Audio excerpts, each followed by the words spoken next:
Hello, good morning students. I am Brijesh, Mr. PGT Biology. First of all, I want to introduce you the class 8th chapter from biology, cell structure and function. So we are going to start this chapter in biology. So first of all, what is the meaning of cell? And after that we need to understand what is the meaning of structure and functions. What is the meaning of cell? First of all, the cell is like a brick that is making a complete building. जैसे कि आपकी building बनी होती है ईंटों से, एक तरह से वही सेल आपकी बॉडी को बनाती है और एक एक सेल मिल मिल के एक से ज़्यादा सेल आपकी पूरी की पूरी एक बॉडी को फॉर्म करते हैं. ये आपको समझ में आया? ये था इसका एक तरह से इंट्रोडक्शन. क्लियर हुआ? अब बात आती है कि डिस्कवरी किसने करी थी. Discovery of the cell. So we are going to write here the topic name introduction and discovery of cell.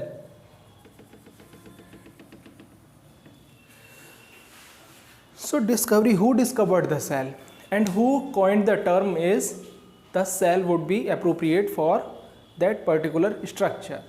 First of all, the name of the scientist is Robert Hooke. Robert Hooke नाम के एक scientist थे. उन्होंने cell की discovery की थी. किस में की थी? अब बात ये भी आती है, जो एक बार्क होता है ट्री का, the bark of tree, that is basically dead sales.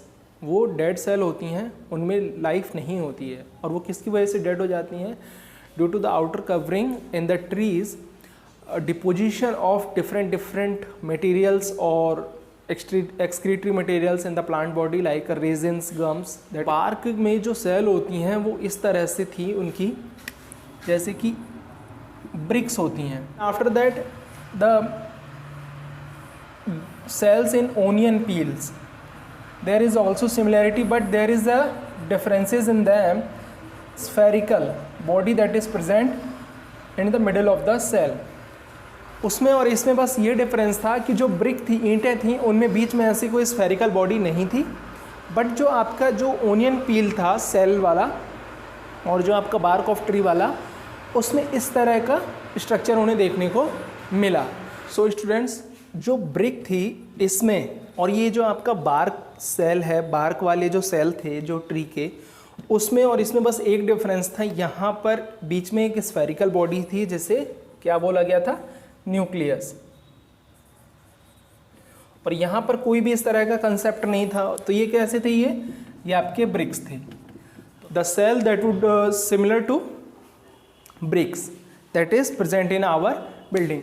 तो इस तरह का कुछ कंसेप्ट इनको देखने को मिला. तो फिर यही चीज़ इन्होंने, रॉबर्ट हुक ने, रॉबर्ट, जब अब मैं इसकी स्पेलिंग लिखूंगा तो कुछ बच्चे जो फर्स्ट टाइम सुन रहे होते हैं या लिख रहे होते हैं नाम, तो रॉबर्ट हुके ना बोलें, बिकॉज उनके नाम की जो स्पेलिंग है ये इस तरह से है, रॉबर्ट हुक. 1665 में उन्होंने जो ट्री का जो बार्क वाला पोर्शन होता है, जो आउटर कवरिंग होती है सेल वॉल वाली, जो उससे आगे बाहर की तरफ जो रहता है, उसमें से उन्होंने डेड सेल निकाले थे और उनको माइक्रोस्कोप के अंदर उसमें ऑब्जर्व किया था. तो ऑब्जर्व करने पे उनको कुछ इस तरह से ऑर्गेनाइजेशन इनका, और वही चीज़ इनमें से सिमिलर थी जो कि ब्रिक्स वाले में बिल्डिंग के उसमें होती है, जो ब्रिक्स वाला कंसेप्ट था. तो ये समझ में आया. तो इसमें आपको इंट्रोडक्शन मिला, डिस्कवरी मिली. इंट्रोडक्शन में मैंने आपको क्या बताया था, एक बार फिर से रिकॉल करें कि कोई भी ऑर्गेनिज्म जो बना होता है उसकी बॉडी किससे बनी होती है? सेल से बनी होती है. वो किसके सिमिलर होती है? वो सेम उसके सिमिलर होती है जैसे आपकी बिल्डिंग बनी होती है. अगर आपने उसको प्लास्टर ना करवाया हो, नहीं तो आपके आसपास, घरों के आसपास जो भी कोई नई बिल्डिंग बन रही हो या बनी होगी तो आपने ज़रूर देखा होगा. तो उनका स्ट्रक्चर कुछ इस तरह से होता है. और इसमें जो ब्रिक्स का जो शेप है, ऐसा ही उनका सेल का भी शेप था. लेकिन सेल ऐसा नहीं है कि रेक्टेंगुलर ही रहती है. सेल के अपने शेप अलग होते हैं, साइज़ अलग होते हैं. सेल छोटी हो सकती है, बड़ी हो सकती है, उनके नंबर्स वेरी कर सकते हैं ऑर्गेनिज्म टू ऑर्गेनिज्म. इसीलिए कुछ ऑर्गेनिज्म यूनिसेलुलर होते हैं, कुछ मल्टीसेलुलर होते हैं. तो जैसे जैसे जैसे जैसे हमारी क्लास आगे बढ़ेगी तो हम बताएंगे. थोड़ा बच्चों आप लोग नोट कर लीजिए. अब इसमें Robert Hooke in 1665 discovered the cells in bark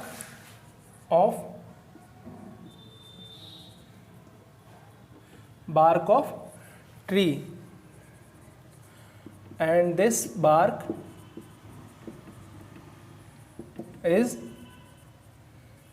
dead portion of tree। तो ये जो ट्री का कैसा पोर्शन होता है, ये लिविंग पोर्शन नहीं होता है, डेड पोर्शन होता है। अब इसी से एक चीज़ और आती है, क्या सेल दो तरह के हो सकते हैं? सेल में be of two types, living और नॉन लिविंग। यस, जैसे आपने देखा बार्क में जो सेल को उन्होंने ऑब्जर्व किया था माइक्रोस्कोप के अंडर में, तो वो क्या था, वो डेड सेल थे। लेकिन वही आपकी बॉडी से जैसे कि निकाला जाए कोई एक सेल, या फिर जो ओनियन पील होती है, यानी ओनियन को अगर आप कट करके स्लाइस कट करके ब्लेड से उसको हल्का सा बहुत पतला स्लाइस कट करने के बाद अगर आप उन्हें माइक्रोस्कोप में देखें और जैसे जैसे मैग्नीफाइंग ग्लास आपका और एनहांस होता जाएगा, आप उसमें क्वालिटी रिजोल्यूशन और बढ़ाते जाएंगे, तो वो और ही अच्छा आपको विजिबल होगा। तो ओनियन पील में जो आपको सेल दिखाई देंगे तो वो कैसे होंगे, वो लिविंग होंगे, और ये जो बार्क वाले थे ये नॉन लिविंग थे। तो सेल्स मे बी लिविंग और नॉन लिविंग। अब बात आती है कि सेल्स लिविंग और नॉन लिविंग कैसे हो सकते हैं। बेटा नॉन लिविंग का सेल कैसे हो सकता है, नहीं हो सकता। लेकिन यहाँ पर आपको मुझे क्लियर करना है कि सेल्स नॉन लिविंग कैसे हो सकते हैं। कि मान लीजिए स्टार्टिंग में जैसे ये बार्क वाले जो सेल हैं, ये अचानक से तो वहाँ पर नॉन लिविंग हो नहीं गए, स्टार्टिंग में वो लिविंग होंगे, फिर धीरे धीरे उनके जो ट्रीज़ हैं, तो ट्रीज़ की जो आउटर कवरिंग होती है, जैसे ये इनका ट्रंक है, तो आउटर कवरिंग जैसे ये सेल वॉल है इनकी, तो यहाँ पर क्या होगा कि अंदर का जो भी जो मटेरियल होगा तो वो एक्सक्रीट होता यहाँ पर जाके डिपॉजिट होना शुरू हो जाता है अंदर से। तो जब आके ये डिपॉजिट होना शुरू हो जाते हैं, जैसे गम्स वगैरह हो गए या फिर ये चीज़ें, तो जब डिपोजिशन की वजह से क्या हो जाता है, यहाँ पर ये डेड पोर्शन हो जाता है। और यही चीज़ आप देखें बीच बीच में कहीं से पोर ओपन रहते हैं ऐसा करके, तो ये चीज़ हुआ। तो ये आपका जो आउटर कवरिंग है ये ब्राउनिश कलर का होता है, जैसे आपने देखा होगा नीम में देखा होगा, मैंगोस ट्री में देखा होगा, या फिर और जो पुराने जो जितने भी हमारे ओल्ड ट्री होते हैं उनमें आपको देखने को मिलेगा। तो ये ब्राउनिश कलर के होते हैं और इस तरह से ये डेड हो जाते हैं। तो सेल्स में भी लिविंग और नॉन लिविंग। क्लियर, आपको समझ में आ गया कि नॉन लिविंग कैसे हो जाते हैं, कि कभी वो लिविंग रहे होंगे और बाद में नॉन लिविंग हो गए। ये क्लियर हो गया। तो यहाँ पर आपको introduction and discovery of cell पूरा अच्छे से समझ में आ गया होगा। अगर हम सेल की डेफिनेशन लिखें तो सेल क्या चीज़ है, तो द सेल क्या चीज़ होती है सेल, तो cell is a basic structural unit of the body. अब बात आती है बच्चों कि जो ऑर्गेनिजम्स होते हैं वो किससे बने होते हैं। आपके अगर अपने आसपास जहाँ पर भी आप बैठे हों या कहीं पर भी हों, अभी तो क्लासेस नहीं चल रही हैं, अभी ऑनलाइन क्लासेस ही चल रही हैं, तो आप जहाँ पर भी होंगे तो अपने आसपास अगर आप अपने निगाहों को अगर घुमाएंगे तो आपको कुछ चीज़ें लिविंग दिखाई देंगी और कुछ नॉन लिविंग दिखाई देंगी। तो जितनी भी लिविंग चीज़ें होती हैं वो किससे बनी होती हैं, सेल से बनी होती हैं। तो लिविंग organisms are made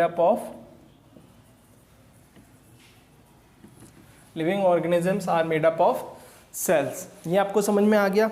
अभी मैंने जिसका एग्जाम्पल दिया था, मैंने किसका एग्जाम्पल दिया था, मैंने बोला था कि बिल्डिंग में जो ब्रिक जिस तरह से होती है, आप यहाँ पर डायग्राम देखें, जिस तरह से ब्रिक होती है और उसी तरह से कंपार्टमेंट टाइप में जो कंपार्टमेंटलाइज्ड जो हो रहा है इस तरह से कि जैसे एक कंपार्टमेंट हो गया, फिर उसके बाद एक दूसरा कंपार्टमेंट हो गया, फिर एक तीसरा कंपार्टमेंट हो गया, ये चौथा कंपार्टमेंट हो गया।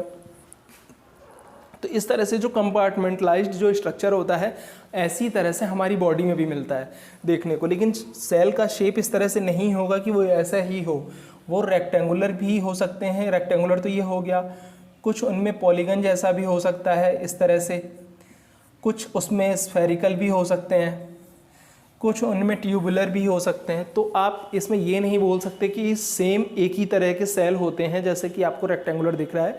लेकिन समझाने का वे ये है कि जैसे ब्रिक्स आपके बिल्डिंग में होते हैं और उन पूरी की पूरी ब्रिक से आपकी पूरी एक बिल्डिंग खड़ी होती है और वो उसकी स्ट्रक्चरल यूनिट होती हैं, ऐसी हमारी बॉडी की ये सेल्स होती हैं जो कि स्ट्रक्चरल यूनिट का काम करती हैं। तो इसी हिसाब से आप यहाँ पर डेफिनेशन लिखेंगे कि सेल की डेफिनेशन क्या होती है। तो the cell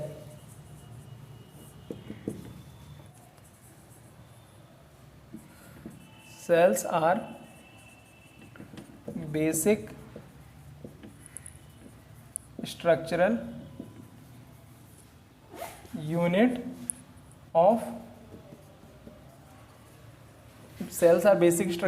of living organisms. Cells are basic structural unit of living organisms.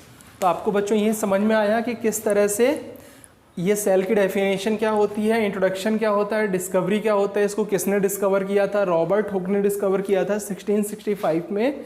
किस में किया था, बार्क ऑफ ट्री, यानी कि जो छाल होती है पेड़ की, ट्रंक की, उसकी जो बार्क के सेल्स में गिरा था इन्होंने। और this bark is dead portion of the tree, कि ये कैसे होते हैं, लिविंग होते हैं, नॉन लिविंग होते हैं। तो आपको मैंने पूरा इसके डिटेल में बता दिया है। और लिविंग ऑर्गेनिज्म किससे मिलके बने होते हैं, सेल से मिलके बने होते हैं, जितने भी होंगे। तो cells are basic structural unit of living organisms. और ये कंसेप्ट क्यों है, ये भी चीज़ मैंने आपको बता दी है। अगर हम इसी में कुछ चीज़ें और ऐड करें, जैसे कि सपोज दैट कि आपकी बॉडी है और आपका सेल को अगर हम बोलें कि आप इसे देख के बता सकते हैं, तो आप नेकेड आई से उसे देख के नहीं बता सकते कि आपकी एक सेल कैसी है। ठीक है, आपको ज़रूर माइक्रोस्कोप का यूज़ करना पड़ेगा, लेकिन कुछ ऐसे भी सिंगल सेल होते हैं कि आप उनको देख के ये पहचान जाएंगे। और हो सकता है कि आप उसमें मिसगाइड भी हो जाए, कंफ्यूज भी हो जाए कि ये इतना बड़ा आप एक सिंगल सेल कैसे हो सकता है, और हमारे एक सिंगल सेल हम क्यों नहीं देख सकते हैं। में एक एग्जांपल है, the egg of hen is a